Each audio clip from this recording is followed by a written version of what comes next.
भाई दूसरी तरफ अरविंद केजरीवाल के वकील की तरफ से दलील दी गई है कि वो पब्लिसिटी स्टंट जो है वो करते हैं। ये बड़ी खबर आपको बता दें, अब केजरीवाल के वकील की तरफ से कहा गया है कि ईडी का ये पब्लिसिटी स्टंट है, केजरीवाल यहां आएंगे और जमानत लेंगे, ये एक जमानती अपराध है। ये बड़ी खबर आपको बता रहे हैं। जिस तरीके से आज जो अहम सुनवाई है वो रिव्यू पिटीशन को लेकर भी यहां पर हो रही है और दलीलें दोनों तरफ से यहां पर दी जा रही है। वहीं केजरीवाल के वकील की तरफ से दलील दी गई है ये ईडी का पब्लिसिटी स्टंट है।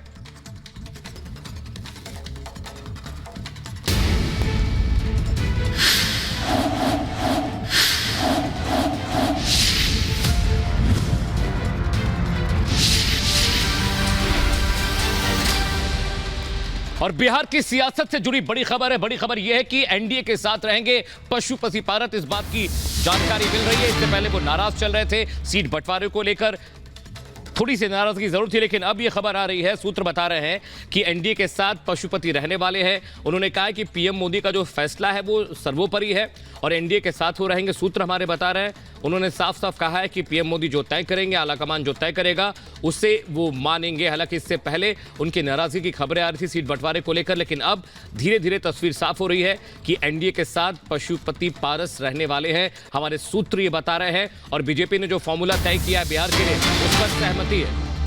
और एक और खबर इस बीच आपको बता दें, बिहार में एनडीए में सीटों का बंटवारा जल्दी ही फाइनल होने वाला है। बिहार में सीटों का बंटवारा और ऐलान हो जाएगा। 16 सीटों पर बीजेपी और जेडीयू चुनाव लड़ेगी। सूत्रों के हवाले से बड़ी खबर है, चिराग पासवान की आरएलजेपी को दिया जाएगा 5 सीटें दी जाएंगी। इसके अलावा कुशवाहा, साहनी और माझी को एक एक सीट दी जाएगी। 40 सीटों का बंटवारा और उसका ऐलान तुरंत हो जाने वाला है, ये बताया जा रहा है। कल ही खबर आई थी कि चिराग पासवान ने मुलाकात की, उसके बाद उनकी पार्टी को 5 सीटें लड़ने के लिए दी जा सकेंगी, ये हम आपको बता रहे हैं। चिराग पासवान को भी 5 सीटें। इस बीच ये सिद्ध हो चुका है कि बीजेपी के पास हर राजनीतिक अवरोध का निदान है। खासकर बिहार में एनडीए के भीतर पशुपति पासवान और चिराग पासवान के बीच सीटों को लेकर जिस तरह की टकराव की स्थिति थी, उससे बिहार में एनडीए के नेता आशंकित थे। लेकिन एक ही झटके में सारी मुसीबत दूर हो गई है। किस फॉर्मूले से दूर हुआ बिहार में लोकसभा सीटों का संकट, इस रिपोर्ट में आपको दिखाते हैं।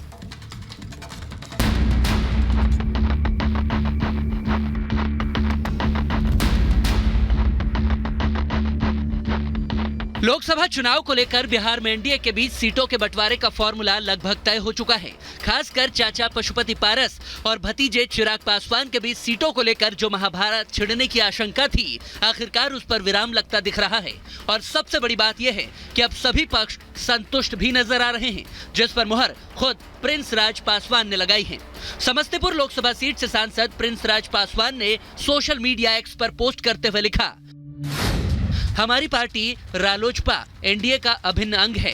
माननीय प्रधानमंत्री नरेंद्र मोदी जी देश के साथ साथ हमारे भी नेता हैं और उनका निर्णय हमारे लिए सर्वोपरि है। फॉर्मूला के मुताबिक 2019 की तरह इस बार भी बीजेपी बिहार में 17 सीटों पर चुनाव लड़ सकती है, तो वहीं जदयू के खाते में 16 सीटें आएंगी, जबकि लोजपा के चिराग पासवान गुट को 5 सीटें दिए जाने की खबरें हैं। सबसे बड़ी बात तो यह है कि केंद्रीय मंत्री और चिराग के चाचा पशुपति पारस को चुप कराने के लिए बीजेपी ने जो फॉर्मूला अपनाया है, सूत्रों के मुताबिक उससे चाचा पशुपतिनाथ पारस भी खुश हैं और भतीजा चिराग भी। सूत्रों की माने तो बीजेपी ने पशुपति पारस को राज्यसभा भेजने का ऑफर देकर मना लिया है। पशुपति पारस के घर पर ही आज अहम बैठक हुई। जो सांसद उनके हैं उनके साथ उनकी बैठकी हुई और थोड़ी देर बाद पूरी तस्वीर साफ हो गई। हालांकि उन्होंने अपने जो प्रवक्ता उनको ये कहकर बाहर भेजा कि आप जाकर मीडिया में कह दे कि हम मान गए। और यही नहीं, इस खबर पर मुहर तब भी लग गई जब प्रिंस पासवान ने, जी हाँ, प्रिंस ने, जो सांसद हैं एलजेपी के, उन्होंने ट्वीट कर दिया कि प्रधानमंत्री नरेंद्र मोदी में उनकी पूरी आस्था है, बीजेपी में पूरी आस्था है, वो जो भी फैसला लेंगे वो उनके साथ जाएंगे।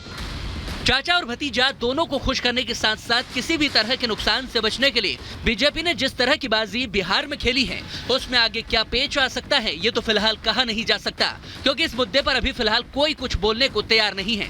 लेकिन सूत्रों के मुताबिक, नए फॉर्मूले के मुताबिक, चिराग पासवान को जो बिहार की 5 सीटें दी गई हैं, उनमें से 2 सीटों को लेकर ही सबसे ज्यादा बवाल मचा है। सूत्रों की माने तो एनडीए चिराग को हाजीपुर, समस्तीपुर, खगड़िया, वैशाली और नवादा की सीट देने को तैयार है। दरअसल खुद को पीएम मोदी का हनुमान बताने वाले चिराग पासवान और पशुपति पारस के बीच हाजीपुर और समस्तीपुर सीट को लेकर जबरदस्त टकराव का माहौल बना हुआ था। खासकर चिराग हाजीपुर सीट को लेकर जिद पर अड़ गए थे। एक वक्त सभी को ऐसा लगने लगा था कि चाचा और भतीजे के बीच की ये दरार कभी नहीं भरेगी, लेकिन बीजेपी के दिग्गजों ने एक झटके में ऐसा पासा फेंका कि सारा खेल बदल दिया और अब सभी को ये यकीन हो चला है कि बीजेपी ने एक बार फिर अपने मास्टर स्ट्रोक के जरिए बिहार में एनडीए का सबसे बड़ा सियासी संकट दूर कर लिया है। Bureau report, Republic Bharat. तो बीजेपी इस वक्त बिहार में अपने सहयोगियों को साधती हुई जो है नजर आ रही है। अनूप इस खबर पर ज्यादा जानकारी के साथ हमारे साथ यहां पर जुड़ रहे हैं। अनूप, क्या तस्वीर पूरी तरह अब साफ हो चुकी है? क्योंकि जो पहले हालात नजर आ रहे थे उसके उलट अब दोनों ही, चाहे चिराग पासवान की बात करें या फिर पशुपति पारस की, दोनों को साधता हुआ कहीं ना कहीं बीजेपी इस वक्त नजर आ रही है।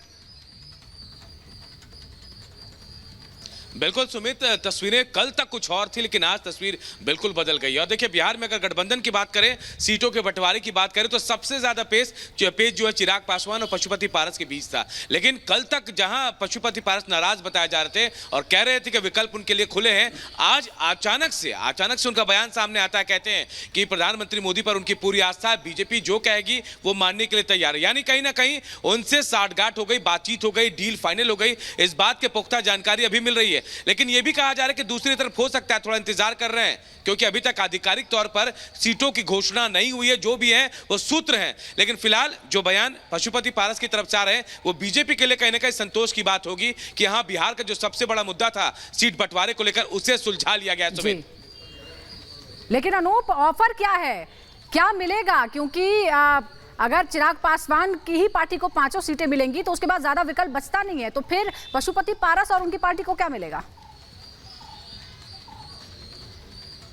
देखिए, एक जो सूत्र बता रहे हैं कि या तो राज्यसभा की एक सीट या फिर राज्यपाल, ऐसा सूत्र बता रहे हैं। लेकिन अगर ऐसी बात होगी तो हो सकता है अगर पशुपति को बुलाया जाए तो बातचीत करने के लिए एक बात यह भी कही जा रही थी कि अंदर खाने से कि एक लोकसभा सीट मांग सकते हैं वो। लेकिन एक बात तो तय है कि कोई ना कोई डील जरूर हुई है और मिलना राज्यपाल का पद है या फिर राज्यसभा की सीट है। और यह भी कहा जा रहा है कि अंदर खाने की अगर राज्यसभा भेज भी दिया जाए तो कैबिनेट की जो इनके कोटे की सीट है वो चिराग पासवान के कोटे को मिल जाएगी। यानी जो 3 चीजें इन्हीं में से किसी एक पर डील। बिल्कुल अनूप, अहम जानकारी आप दे रहे हैं। अब देखने वाली बात यह होगी कि आखिरकार जो सीटों का बंटवारा है वो कैसे होता है और सभी खुश रहते हैं। इस बीच बड़ी खबर पंजाब की सियासत से, जहां पर परनीत कौर ने अभी बीजेपी शामिल की और बड़ी खबर है कि बीजेपी के टिकट पर वो पटियाला से चुनाव लड़ सकती है। कैप्टन अमरिंदर सिंह की पत्नी है जो पूर्व मुख्यमंत्री पंजाब के थे और बड़ी खबर यह है कि कुछ ही वक्त पहले वो बीजेपी में शामिल हुई हैं। पटियाला से 4 बार की सांसद रही हैं, कांग्रेस के टिकट पर लड़ती रही। लेकिन अब बड़ी खबर है कि बीजेपी पटियाला से उन्हें चुनाव लड़ा सकती है, पटियाला से टिकट दे सकती है।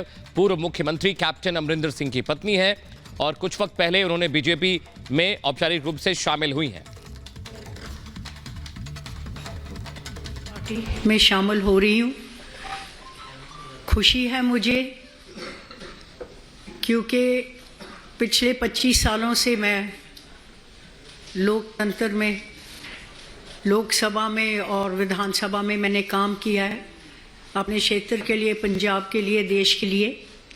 और आज वो समा आ गया है जिसमें सबको एकत्र होके जो सबसे बढ़िया हमारे देश को, देश में विदेशों में